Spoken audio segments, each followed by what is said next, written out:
Welcome to Dove Stack. This is how do you delete messages on TikTok. So, guys, if you ever wondered on deleting TikTok direct messages, first is you could just simply go ahead and open up the TikTok application into your device. Now, guys, here on the TikTok application, you can just simply, of course, go ahead and go to your inbox at the bottom of the screen.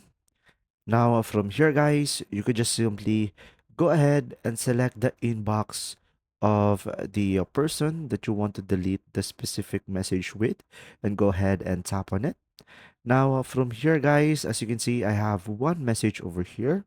So for example, if I want to delete this, I'm just gonna simply hold it. And now you will have multiple options over here. And now you will have an option delete for me.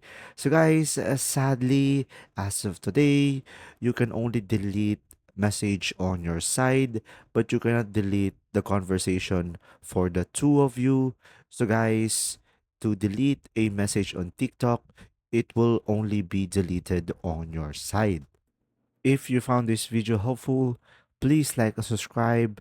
And if you have any questions, just simply go ahead and comment down below, and we will do our best to answer them all.